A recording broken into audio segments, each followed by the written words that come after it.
You notice I named my thing WAP, right, Shante? Hi.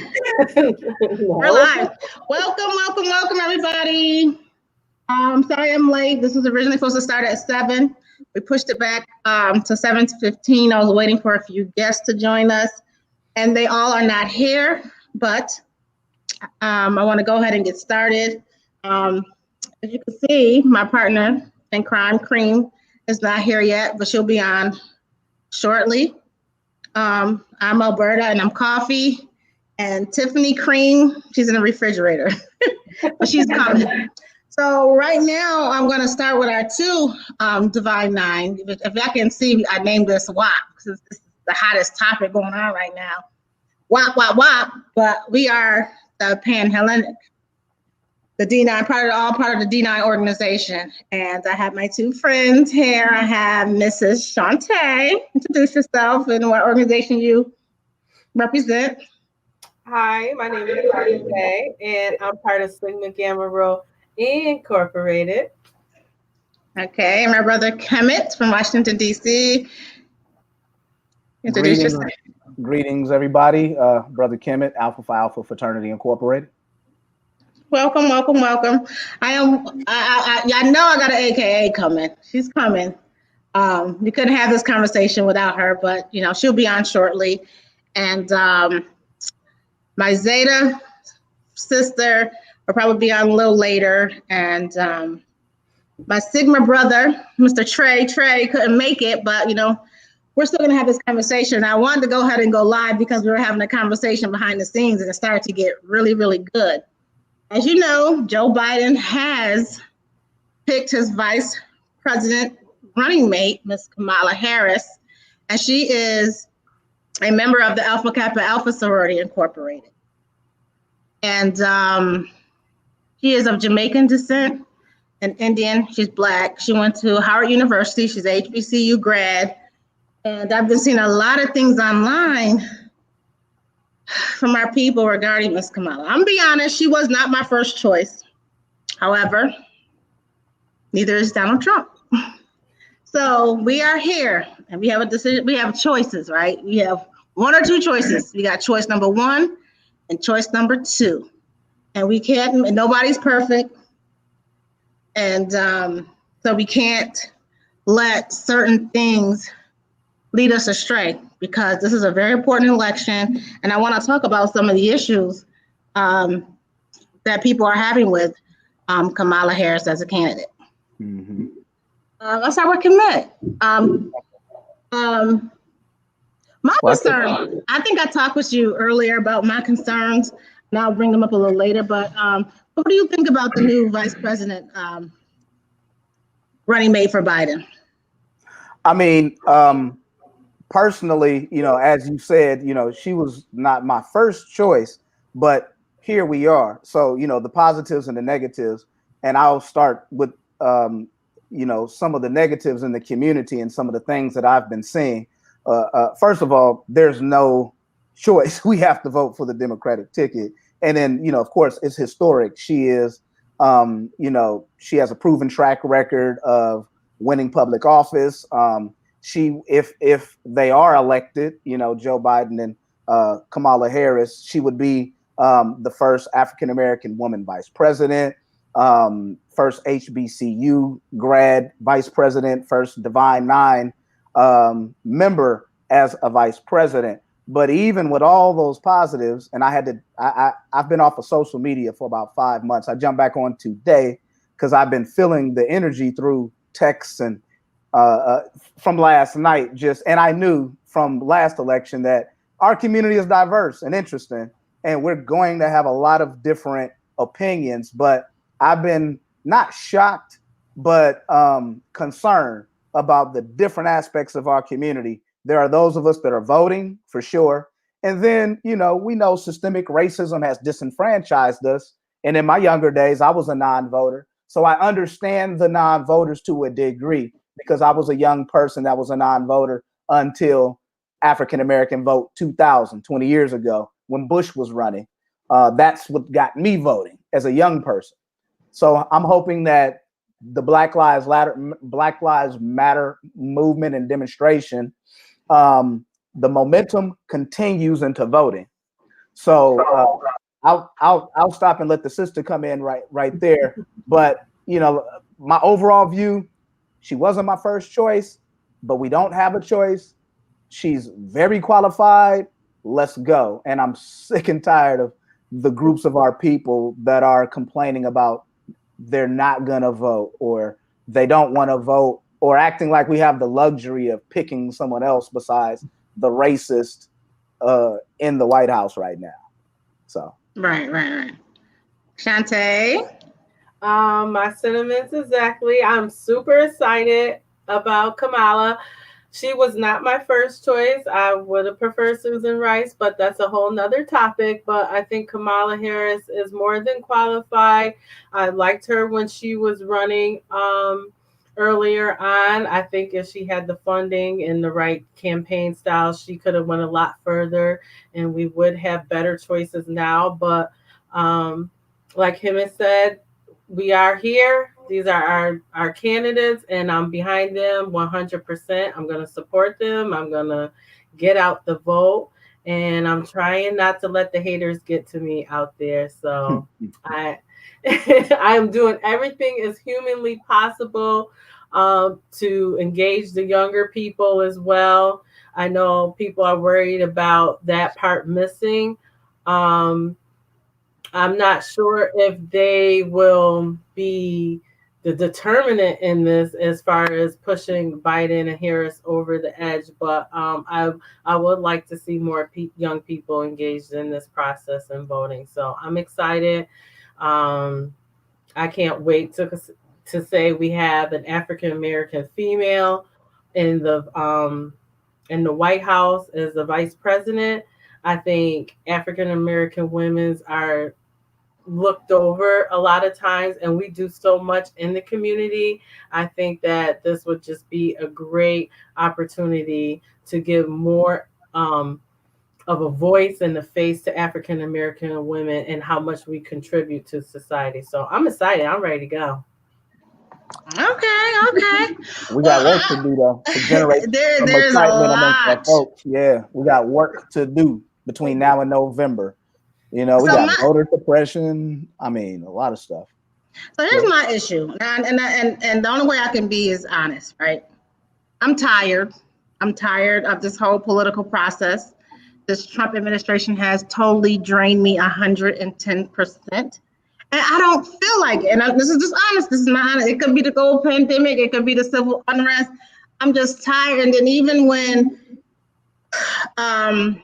Biden put out that Kamala Harris was going to be his running mate, I didn't really feel hopeful. I was just like, can she do it? Can she do it? Because I knew it was going to be an issue with her being a prosecutor and flip-flopping back and forth with regarding a couple things. Can she really bring the Black vote out? And not only the Black vote, I think, and I don't even think it's really us, like the Divide Nine and, our age group. Can she get the young voters? Does she appeal to the young voters at all? I'm being honest, I really didn't feel hopeful. I was just like, I don't know. I really wanted that security, like, yes, we're going to beat Trump. It's going to be this, and that. I'll be honest with you, I don't feel that way. I don't feel secure, for lack of a better word. And so let me that's somebody has something excellent. That's the part of the conversation that you and I had earlier today that really sparked my energy, that made me say to myself, we have to engage in conversations with our people like right now, real conversations like this. So I'm glad that you're having this. And we have to keep this ball rolling, because here's the other thing. We can't just dismiss people's opinions either. And some people, we have to remember a lot of different factors. There's misinformation. There's people who don't educate themselves. Information is available. There's a lot of noise to cut through in the news, and you have to look at multiple news sources to get a good take of what's going on. And that takes work. And, I'm just thinking, I'm a school counselor by profession, and I'm thinking about a couple of years ago when I worked at a behavior school and in DC, and a group of the young people I was working with that were between like 16 and 21, that represented to me. I'm not sure what percentage of young people they represent, but I know it's a huge percentage. Like again, through the various wards in DC, when I think about the 18 to 25-year-old demographic, that is a demographic that, depending on their environment, where they live at, their home, their education, there's a huge group of them that are not even registered to vote or involved. I'm concerned about that group. Then I'm concerned about the people that don't discern from the information that they get, which is why I disengaged from Facebook. We've gotten reports that Russia is doing the same meddling this cycle that they did the last cycle, which included trolls, inciting debates amongst us. They had a situation where they had a black, I think like a Black Lives Matter or pretty much a pro-black group with a pro-Trump group protesting against each other across the street, and both of them had been organized by like some Russian trolls. So we got, yeah, I did not give the accurate information on it. I have to look up that story, but if you look that, just kind of Google, two groups organized by Russian trolls, the information will come up. So there's even people that we know and love. I see people that I know that I respect in real life that seem to be latched on to some information that's not kosher. I saw that the last cycle. I see it this cycle. So we're fighting disinformation, misinformation. So I don't know the remedy, but I know part of that is us engaging in conversations online, on the telephone, getting people off of their screens and speaking to human beings speaking to human beings, and not just going off hearsay. Right. But I definitely You're muted. I agree with you on that. Getting off. Yeah, my bad. Definitely getting people out and speaking to other people and getting off the screens, like you said. I just want to reference back to engaging the younger voters.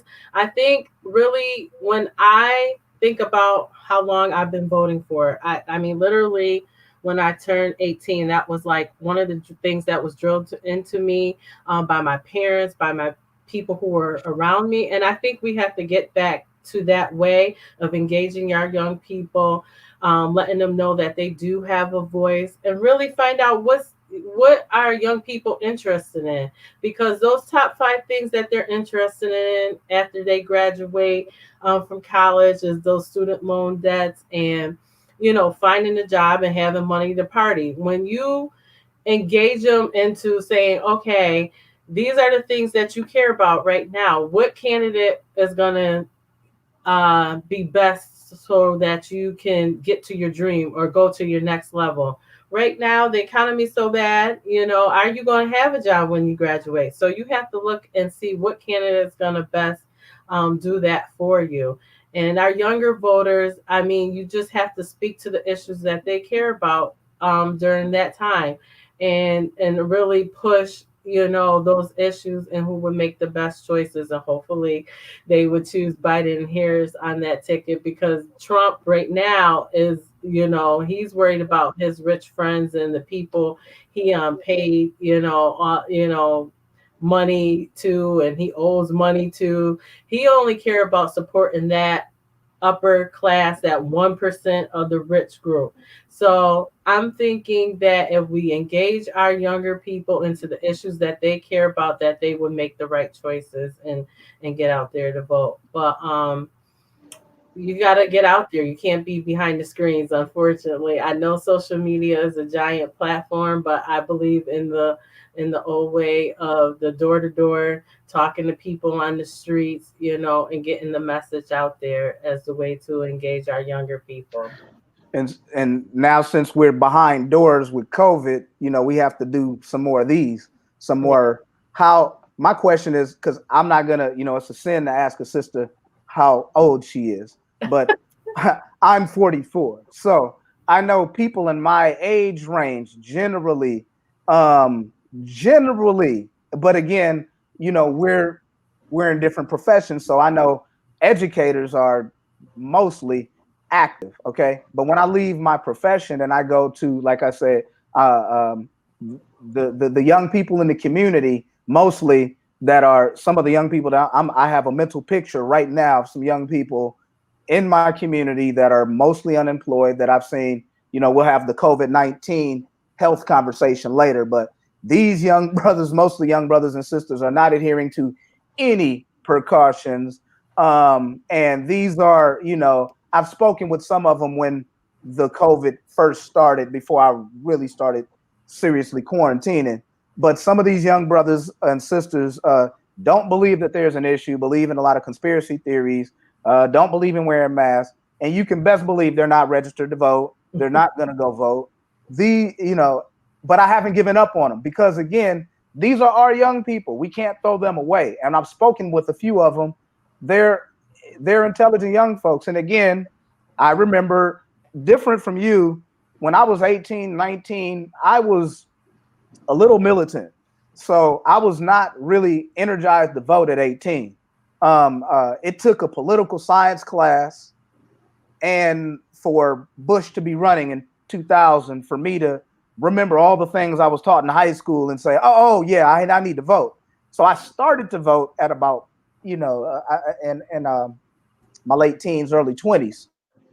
So I get the youth drag because I was in one of those drags of not voting and then having to get motivated. And then we have to remember systemic racism and disenfranchisement, because there's a lot of people that there's a lot of educated folk.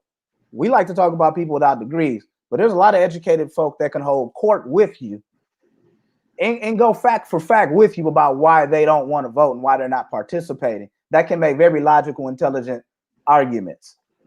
We have to engage them and discuss with them and talk with them. From my perspective, when I engage brothers and sisters, I come from this perspective, whether I'm talking to a brother or sister or somebody that's not Black. From my perspective, as an African-American, Black, Negro, whatever we want to call ourselves on this day, right? Our ancestors paid blood, sweat, and tears to build this country, period, okay? And then another group of our ancestors and people, and now John Lewis, rest his soul, paid blood, sweat, and tears. And that's not ancient history. My mama was born in 1950, that is yesterday, historically. Our people paid. Vote literally means your voice and your choice. You're making your voice heard. Making your voice heard is your responsibility to your ancestors, to the blood, sweat, and tears that they paid. You don't like America? Nice. We helped build it, so we deserve some of it. So you have to go get yours, because like the good brother Frederick Douglass, our ancestor, rest his soul, said, "Power concedes nothing without demand.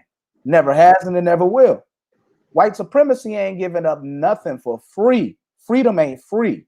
Trump, if you read his history, 1973, they were denying African Americans housing. 1973, his daddy, Fred Trump, historically made money on real estate, taking money from the government. His history is in systemic racism and benefiting. His history, if you read his niece got a degree in psychology. She's a clinical psychologist. I finished that book. It's better than the movie. And she's spilling all the beans on the family from a clinical psychologist perspective and from a disowned family perspective, clarifying what I felt as a school counselor, that man is hurt. He's a narcissist. His family raised him to be angry and arrogant and want more. Okay. So this is the man in the house, and I'll shut up after I'll get off my soapbox, but all we have to do is remind our people. I think we have to continue to engage our folks and not throw away people mentally based on them having a non-voter mentality or opposition mentality. I also think that we tend to hold our own at a higher standard all the time. Here she is. She's well educated. She's already has holds a seat. She has the experience. She's qualified for the job, but we hold our people. And she was a prosecutor. Okay, she's a prosecutor. And what prosecutors do, they do prosecute. And unfortunately, is majority of. Now, a lot of people, now I will. They get prosecuted. So I knew all this was going to come up. I knew this was going to come up. Can I throw something in real quick? Just real quick on that prosecutor thing. Wow, I'm from California, and a lot of people, we're gonna have to have some real conversations with some real people because being a prosecutor is not popular in the Black community. Giving now the other side, I saw somebody say she was not the criminal justice system; she was just a part of it, and we all have been a victim of the system, and some of us, to a degree, have been tools of the system. And so, if we want to have a real conversation, we have to say, let he who has not been a tool of the system throw the first stone. She has been a tool of the system, yes. However, she's a Black woman. She did what she had to do. I'm not giving her a complete pass, but we got to have a discussion and say, look. We need to get this sister in office, and we need to have these discussions now. But we need you to put some of that on the back burner. But there's some Black folk. But I ain't gonna lie, there's some Black folk that ain't gonna let it go, that we have to engage. It's some young Black folks that's not gonna let it go. I talk to Black folk that ain't gonna let it go too. To some progressive young men and adults, and they just like they're not voting. They was just like, I'm not voting. I'm like, well, why? Yeah. Because they didn't like Biden already. It's like, I'm not voting for Biden, and he chose her, so I'm really not gonna vote for her. But at this point, we say we need to engage the youth, and Divine Nine always does that. I think we all have a voter registration drive. We all, we always go out and try to engage people to register to vote, at least be prepared for that. But again, I said my concern is, I think for the Black community, some of us feel that for whatever reasons that Kamala's not Black enough. And that's just something that we have to deal with in our culture. Our issues that our own issues that we have within our culture. It's true. She's not Black enough. She's Jamaican. I think everybody already is aware that our justice system is messed up. It needs to change. And that's the whole issue. And she worked as a prosecutor. She worked in the system. I think she is a perfect person that would be able to reform the system to where both sides would be pleased, because she got the Black people just saying, hey, we've been suppressed by this judicial system for way too long. We're not taking it. And she is aware of those issues. And I think she could come up with something, or help Joe Biden come up with something that would be favorable for the Black people and brown people who've been affected most by the judicial system, and still keep that where the other side is like, oh my God, they're not letting all the criminals loose and free and this and that. So I think her being the prosecutor, even though people might say, police officer too? Was she a police officer too? I'm not sure she was a police officer. I'm not sure. Go ahead. I thought I read something. Maybe you just saw a meme. I've seen some. I saw a meme with an officer, but I don't think that's on her resume. Okay. But I could be wrong. Because I think she went to Howard, and then she went back to California, and then went to law school. So it's possible that she probably served as a cop. But I think after law school, she started. I'm almost sure she. I don't know the resume, but from what I've seen, I did not see officer on there. Yeah. But people been calling her the top cop though. Yeah, it says Kamala Harris calls herself the top cop, but she has never ever been a police officer. No. People say top cop because that's what they call you when you're the attorney general. She was the attorney general of California.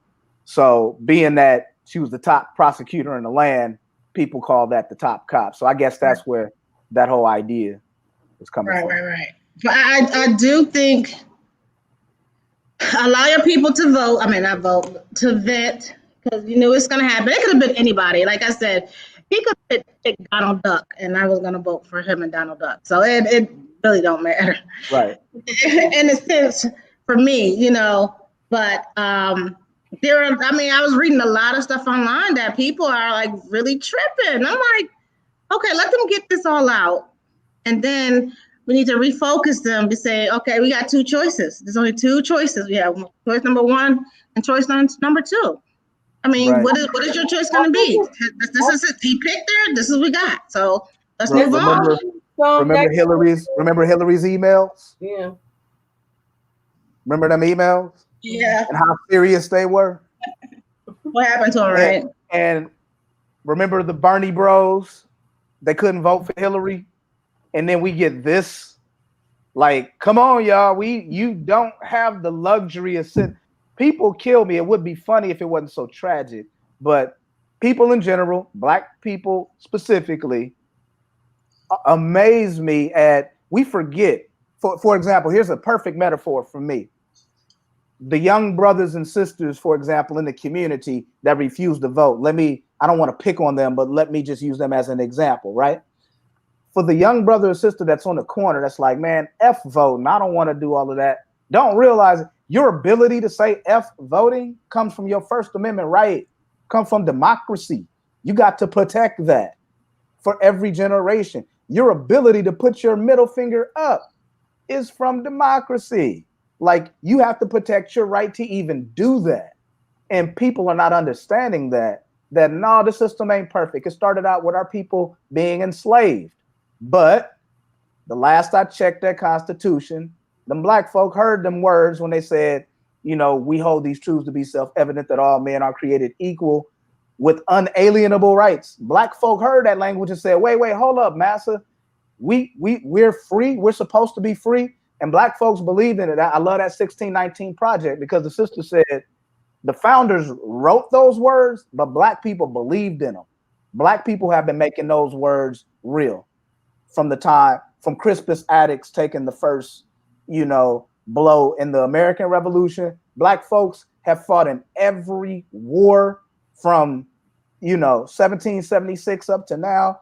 Our blood, sweat, and tears is all in the foundation of this country. And our people, brothers and sisters of all ages, I won't just pick on the young folk, need to understand that it's your responsibility, it's your duty to be active. And I'll even allow, okay, you're not voting, I don't like it at all, but okay, what you doing? Are you doing something productive? Are you being an entrepreneur? You owe a duty. You have a duty to the blood in your veins that come from your ancestors.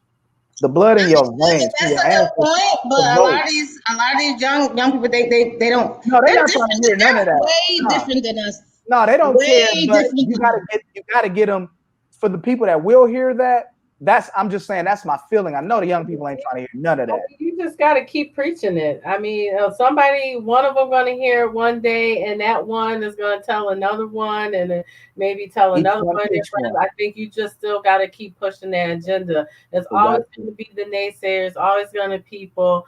It's like that curve. It's always going to be so many people who not going to vote regardless of whatever's going on, and then you're going to have those people who are in the middle, and the people who are definitely going to vote. But you still have to push the message of why voting is so important. Right. And you outlined that perfectly, like from our ancestors dying for these rights and believing in that that we're free and that we have equal rights as everyone else.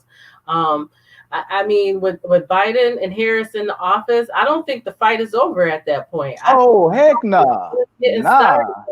People gonna get we need to get them in the office so that some real change could be made, because we have this one, number 45 in the office, and we already know he's not doing nothing for us. He's not going to change anything. You already know that. At least pick two candidates that we have a real fighting chance for our voices to be heard. And even if they are martyrs, they're not extremists to what we have right now. Something's going to get through, inch by inch, step by step. Push our issues. Don't fight. I mean, John Lewis, he didn't fight. After he walked over that bridge and got his brains almost bashed out, he kept fighting. And he was fighting to the day that he died. And look how many people followed after him and came after him.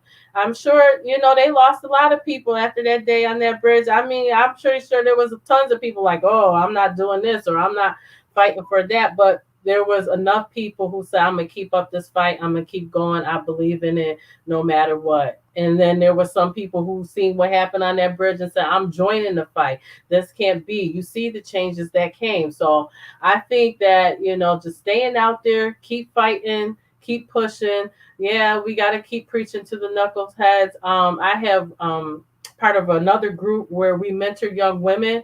And I reach out to them once a month, and they're in that age group where they just graduated from high school. This might be their first year voting.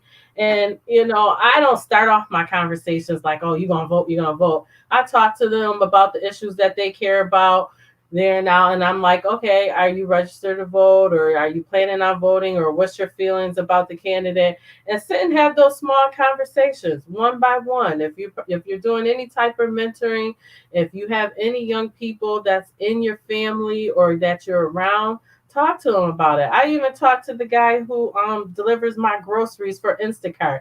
He comes to the door and like a young kid, picking up some hours delivering grocery. I'm like, hey, thank you for, bringing my groceries, and, and talk to them a little bit. You register to vote. Okay. And listen, get the applications, tell them where to go, have information to back up.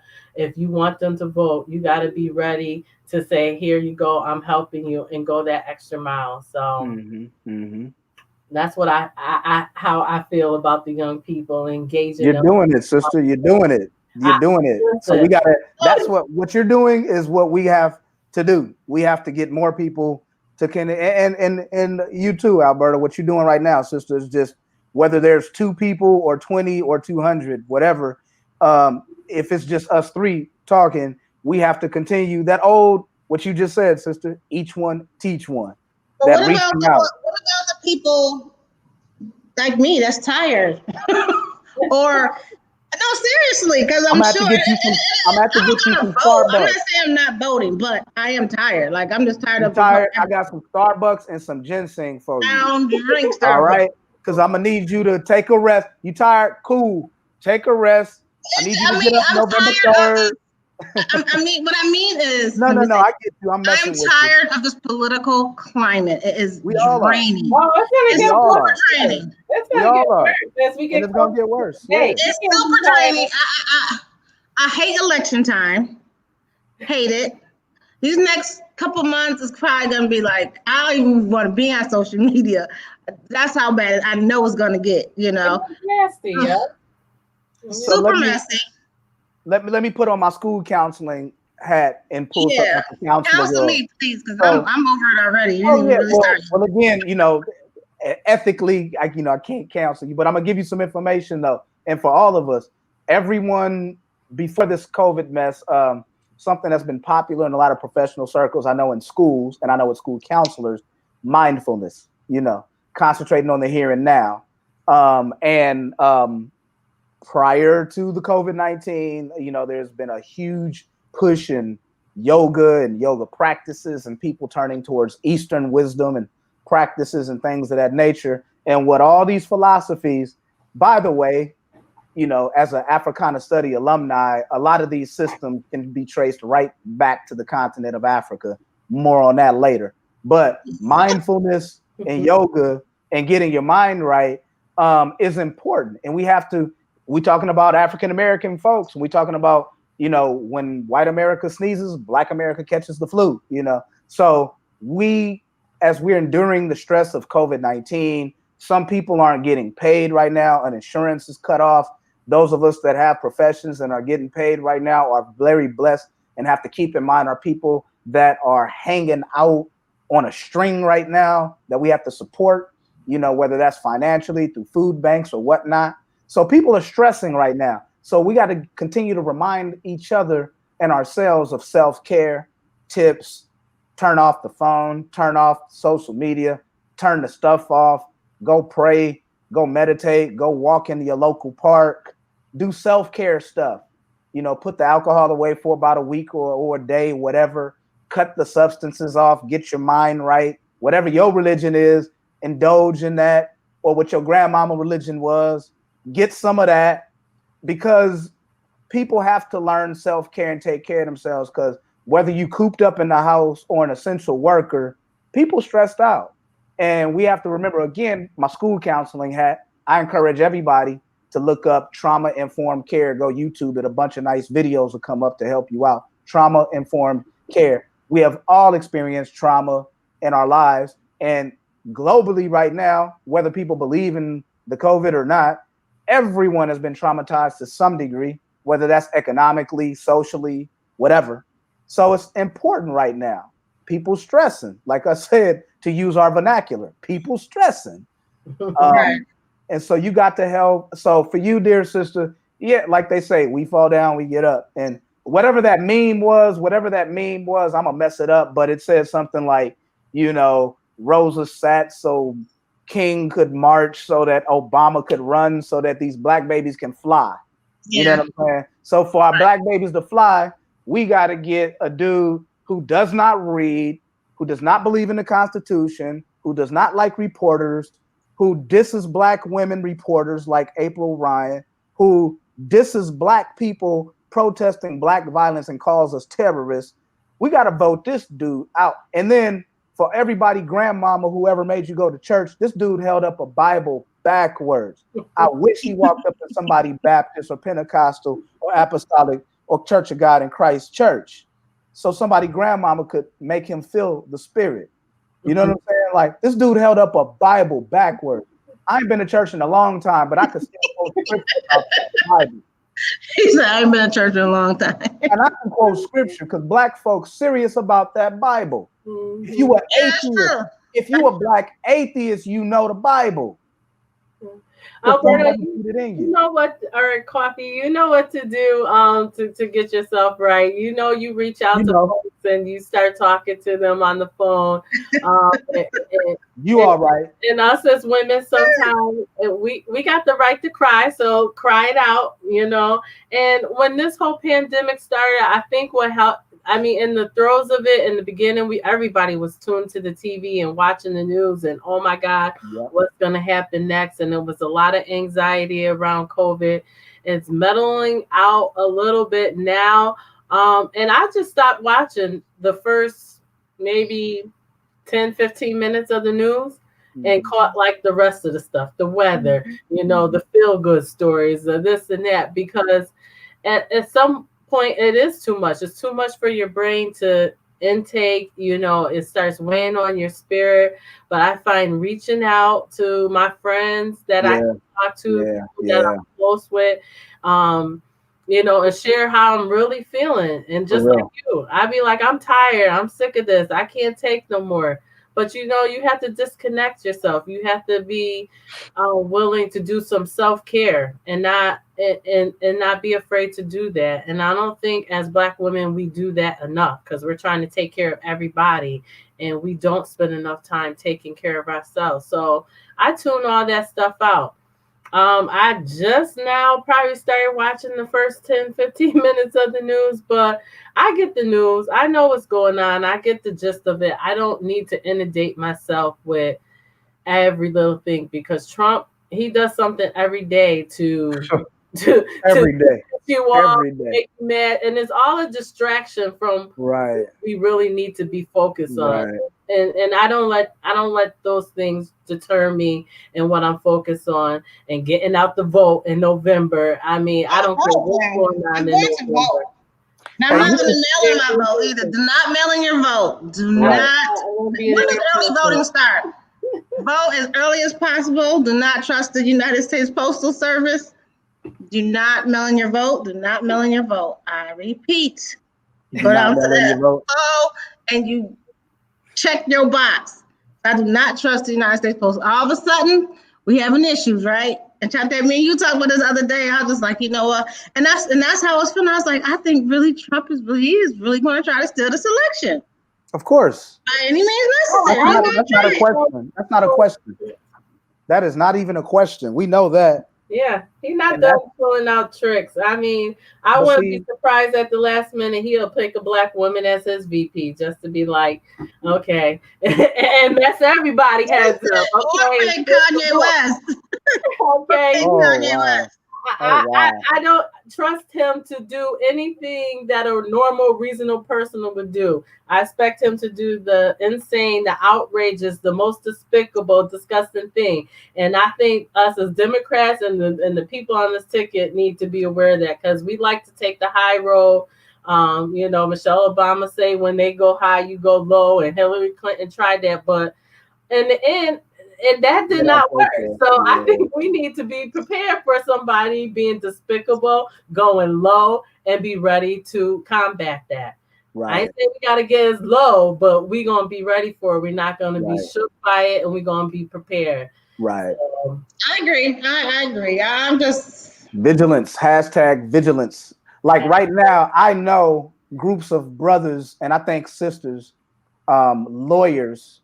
I don't know what other lawyer groups, but I know lawyers are meeting, talking about being legal observers right now. You know, so I'm encouraged by hearing about conversations like that. You know what I mean? And like you said, the Divine Nine. I know Alpha Phi Alpha for sure. We were in June. My good brothers, I'm a member of Omicron Lambda Alpha chapter here in DC, and we're part of the Mid Atlantic Association of Alpha chapters, what we call the Mighty Mac. Not shameless plug, but I said that because we got out there with the Divine Nine out on the National Mall. A beautiful display of brothers and sisters. It was beautiful. Everyone in their colors, everyone doing their best to social distance, had their mask on. There was a prayer. There was a little mini teach-in. You know, I got another shout out, another shameless. I got my graduate degree from Howard University, HU, you know. And we had Howard University law students out there as legal observers, law students, and I think recent grads. That display, and then too, they tried it because we were walking and we looked to the left, and sure enough, the man, the popo, were following us down the way. I guess protecting us, watching us. I don't know, waiting for us to do something silly. I don't know, but they were there. But so were our legal observers, and we walked. We went. We met at the African American Museum. We walked down to we walked down to the Lincoln Memorial, Washington Monument. We went to, I believe, the MLK Memorial. I mean, we hit all the areas. Well, I might be getting 2 or 3 days mixed up, but we were down there. And a couple of days, we ended up right in front of the White House, right on Black Lives Matter Plaza, saying, "Hands up, don't shoot," and say their names: George Floyd, Breonna Taylor, as well as, you know, a lot of the other brothers and sisters. I said that to say this: this man and other people have been calling demonstrators terrorists. It's important for people to continue to talk about the difference between peaceful demonstrators, shit starters, property destroyers, rioters, and straight up white supremacist plants, okay, that come out and smash stuff when black folk and other folk are protesting. Let's call it what it is. And let's be real, there are some black folk and some other folk that I'm down with to a degree that do stuff that I don't like. I'm not throwing bricks, and I'm not condoning people throwing bricks. But I do know that Dr. King said violence is the language of the oppressed. That's not to condone it, but that is to say there are some pissed off people doing crazy stuff, and we have to, again, have these discussions to do what did our people do back in the civil rights days? They had teach-ins. They taught people. Now, much love to John Lewis, and I am peaceful and nonviolent to a degree, but I ain't about to train nobody to sit up and take a blow to their mouth and not hit back. I'm not sitting in on that teach-in. I encourage it because I'm a peaceful human being, you know what I mean? And I encourage peace. I'm down with that. But I do encourage teaching. You teach people, you got to teach people what their rights are. You got to teach people how to peacefully demonstrate. You got to teach people how to engage peacefully and teach other people how to observe. Because Tucker Carlson and them, Sean Hannity and them folks love to get on the television and show stuff burning and say, these fascists left. I almost got it memorized in my head. It's something like this: these fascists, leftists, right-wing, Antifa, rioter, terrorists. I mean, they say all kind of stuff, and I'll be like, ooh, what? And I'm looking at me, and I'm like, y'all not talking about the alphas, or y'all not talking about the Divine Nine. Y'all not, yeah, they talking about us. They talking about everybody that was demonstrating. They calling all of us terrorists. We got to make sure that we speak and talk and say, nah, Holmes, black folk demonstrating and our allies demonstrating against police brutality ain't terrorism. Last I checked my history book, America started July 4th, 1776, from a bunch of European colonists sick of the oppression of the British government. And they had the help of a black man named Crispus Attucks, who threw the first hit, was the first black man to be killed. Okay, so that's how America started with protests. So it's important. Again, that's why they don't like that's why I don't like black people from the hood like me getting educated, and that's why we got to educate our people. You know your history. When you know your history, you know why you got to get out there and demonstrate, because it's American history. Is how black folk got their freedom, and it's how we got to continue working for more freedom. Did I say too much? Am I doing too much? You were a little deep, but I do think, because we only got a few minutes left, the Divine Nine will get rally behind Mrs. Harris, and do what they can, what they always do for whoever political office. And we do our voter registrations. You know, we pound the payment. We do the grassroots stuff. I don't think that's going to stop. And again, with all of us together, we really are a huge force to be reckoned with, you know, because we are educated, we know the laws, we have people in high places, and our work speaks for itself. You know, and it stems back, you know, way down in history. So again, my issue is not an issue. My concern is the youth, engaging them, keeping them engaged, and not only keeping them engaged, getting them to those polls on that prior to or on November 3rd to vote. How about getting them? Have you had any of them on your show? Not yet. Let's talk about it. Let's get them instead of my old gray self. Reach out to Corey. He in that younger group, the 20s. I'll rally some together. I can talk to some of my young brothers that are active and very, very active, very involved. But I will. I definitely will. I did get a text from my cream. She's a real estate agent in upstate New York, and she wasn't finished with her showing, her inspection, so she's not gonna make it back in time. I did not hear back from my AKA sister, but let's see. You did fine. Again, we're gonna keep pushing. But I enjoyed the conversation. I think it was something that needed to be had. And actually it helped me because I feel a little better. I was gonna vote anyway. I was not gonna vote. I was just feeling on the way. I'm gonna vote. We don't want you feeling some kind of way.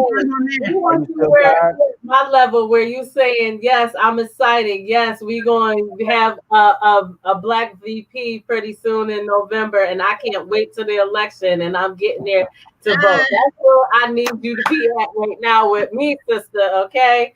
It take some time, but I was not going to vote. My vote was going to count. Let's take what we can get. Are you tired? Are you still tired after this conversation? Did we get you at least from tired? Somewhere from tired to excited. A little while ago, I was like, no, not yet. Right. But you know what, Shante, you did good. I already know the fight. And I'm not like, oh, this next to have these negative campaigns, all this stuff, because they're going to be attacking her from left and right. Girl, get your green smoothie her and go back and forth for all this nonsense. It's just too much. Get whatever you got to get energized, okay? Right. The green tea, the green smoothie, whatever, your power cleanse, because we don't need you tired. We need you ready. Bring 4 or 5 of your sisters along with you. Yeah, okay? I guess I need to change that affirmation and say I'm tired of this political climate that we're in. So in order for me to be tired of it, I need to change it, huh? But goodness. Whew, yeah. That's all I can say. Well, much props to you for having the energy to have this discussion, sisters. That's a positive sign that you're fighting that feeling, and that's what I've told you today, that I can appreciate the fact that you're tired and voting and active. I'm down with tired, voting, and active. What I'm not down with and what we have to engage is our people that's just out the game. But I'm checking myself. We can't be mad at them. We can't browbeat them. We can't talk bad about them, because that turned people off. We got to engage our people. We got to engage them. And remember, like Kanye West, That is still our brother. He has some issues. That is our brother. Somebody got to get to him. Hopefully, eventually. Don't get me wrong. I mean, I'm not holding out too much hope for him coming around this soon, but I'm using him as an extreme case of an example of, as much as we don't want to admit it, that's our brother. Right. We got to engage people like that. That's another conversation. That's another conversation. Thank you guys, my Alpha brother and my SG Rose sister, for partaking in things of conversations. My apologies for my cream to my coffee not being available. I should have waited an hour, but she's still not available anyway. So this is just our first step. I am going to have some youth on here. We are going to talk about some things that we can do to get them engaged. And I don't want them to just talk. They need to get to the polls, period. Explanation point. And we need to educate our people on the political process. There's so many of us that don't know the political process. It's crazy, but it's true. So again, thank you guys for coming out, the Queens of Conversation. I appreciate you. Appreciate you as well. We haven't had a huge crowd today, but they usually watch later anyways. So thank you guys for viewing us, and I guess we'll see you next time on. I was about to say I have a YouTube channel, and I was about to say something my YouTube closing, but thank you so much. I'm Alberta. I'm Coffee, and my Tiffany, my cream, is unavailable today, but we are still the Queens of Conversations, and we'll see you next time.